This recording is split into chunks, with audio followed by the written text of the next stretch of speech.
ఏం చేస్తానమ్మా? చదువుకుంటుందా?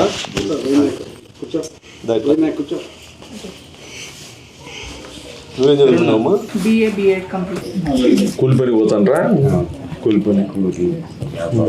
ఎంతమంది పిల్లలు? ముగ్గురు. అందరినీ చదివించినావా? ముగ్గురు చదివించి 10th క్లాస్కి మళ్ళీ ముగ్గురిని కలిసి చెప్తే నా కష్టం ఏమో నేను చూస్తాను. రేపు పొద్దున ఎవరికైనా జాబ్ వస్తే మళ్ళీ మీరు బాధపడతారు. నా ఏదన్నా నా కష్టం ఇంతనా అని చూస్తారు. చదువుకోండి అంటే నేను ఫోన్ మా అమ్మ సార్, మా నాన్న సార్. సీతాఫలం కాయలు ఇవన్నీ అమ్ముతాంటారా మీరు కూడా? సీతాఫలం కాయలు, జామకాయలు, మళ్ళీ వచ్చేసి నేరేడుకాయలు. నేరేడుకాయ ఇండు భూమిలో ముగ్గురేటి పళ్ళని డైరెక్ట్ పోతుంది సార్. ఒక 30 మోసం పోయినాను సార్. డిగ్రీ చదువుతున్నప్పుడు పోయినాను సార్. తర్వాత డిగ్రీ అయిపోయిన తర్వాత మళ్ళీ నేను ఎంఎస్ చేసినాను సార్. యూనివర్సిటీలో ఎంఎస్ చేశాను. తర్వాత బీఈడీ చేసినాను సార్. రామ్నగర్ క్రిస్టియన్ కాలేజ్లో బీఈడీ చేశాను. బీఈడీ చేసిన తర్వాత అప్పుడు నేను నెట్ స్లెట్ రాద్దామని నాన్న అడిగినాను సార్. అట్లా 40,000 అవసరం అవుతుందన్న, నేను సెట్ కోచింగ్ తీసుకుంటే కానీ అసిస్టెంట్ ప్రొఫెసర్గా అట్లా వెళ్ళిపోవచ్చు నేను అని అంటే, మా నాన్నరే నా చేతినంతా నేను చదివించినాను, ఇంకా నా ఆర్థిక స్థోమత అంతే, నేను ఇంకా ఇవ్వలేను, నువ్వు ఎంఎస్సీ బీఈడీ చేసి కూడా మళ్ళీ నేను డబ్బులు ఎట్లా అని అన్నాడు సార్. అందుకని నేను వేరే ప్రైవేట్ కాలేజ్లో జాయిన్ అయ్యాను సార్. మొదట చిక్కబళ్ళాపురంలో చేడూరు PU కాలేజ్లో జాయిన్ అయ్యాను సార్. అప్పుడు 10,000 ఇచ్చారు సార్. అది అయిపోయిన తర్వాత మళ్ళీ నేను డిఎడ్ చేసేది సార్. బీఈడీకి మాత్రమే ఉంటే బీఈడీకి మాత్రమే సార్ ఇది ఉంది ఎస్జిటి.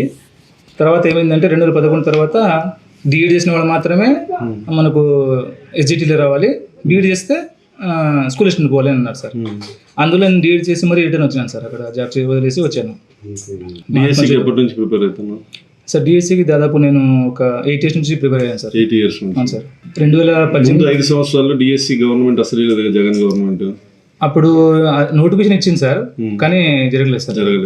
సార్ దాంతో జగన్ గారు హామీ ఇచ్చి చేయలేదు కదా 5 సంవత్సరాలు. చేయలేదు సార్. చంద్రబాబు నాయుడు గారు హామీ ఇచ్చినప్పుడు నీ ఫీలింగ్ ఏమి? సార్ చంద్రబాబు నాయుడు సారు మొదట హామీ ఇచ్చాడు సార్. ఏమంటే నేను ఏదైతే హామీ ఇచ్చానో మెగా డిఎస్సి ఇస్తానని, దానిపైన తొలి సంతకం చేస్తాను అన్నప్పుడు నాకు ఖచ్చితంగా నేను సాధించగలనటువంటి ఆత్మవిశ్వాసం నాలో ఇచ్చింది సార్. తర్వాత నేను Mahatma Jyotiba Phule backward classes welfare residential junior కాలేజ్లో చేస్తూ చదువుతుంటుంది సార్. అదే టైంలో మీరు కోచింగ్ సెంటర్ పెట్టడము, ఆ కోచింగ్ సెంటర్లో ఇచ్చినటువంటి మెటీరియల్ సార్ నాకు చాలా బాగా ఉపయోగపడింది సార్. ఆ మెటీరియల్ ఇప్పుడు కూడా సార్ నా భార్య కూడా చదువుతాను సార్. ఈరోజు టెట్లు కూడా అదే. ఇదంతా లోకేష్ గారు విద్యాశాఖ మంత్రిగా ఉండి ఎమ్మెల్యేలని కోచింగ్ సెంటర్స్ పెట్టండి అని చెప్పి.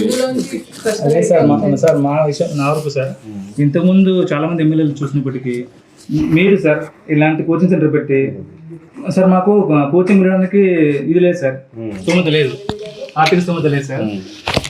ఇలాంటి మారుమూల ప్రాంతంలో మీరు చాలా థ్యాంక్స్ సార్.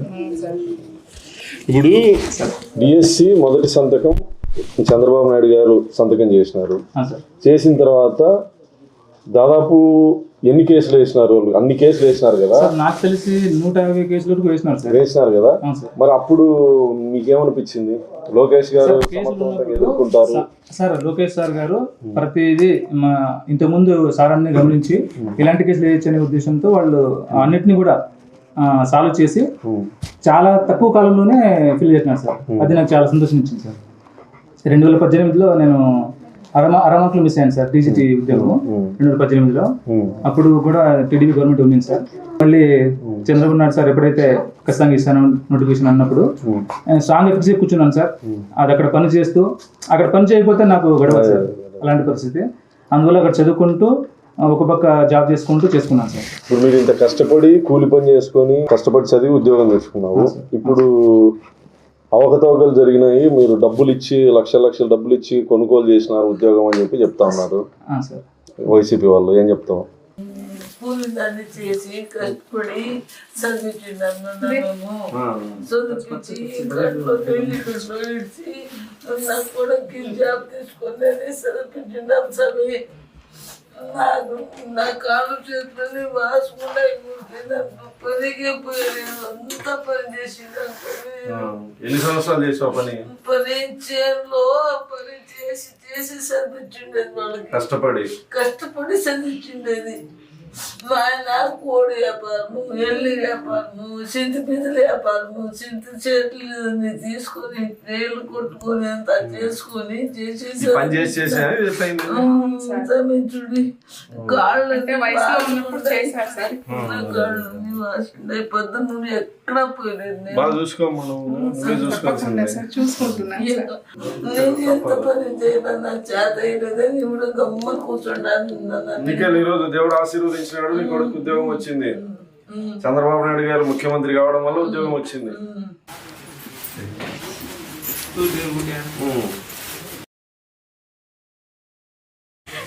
బాగా చదువుకో, నువ్వే హీరో.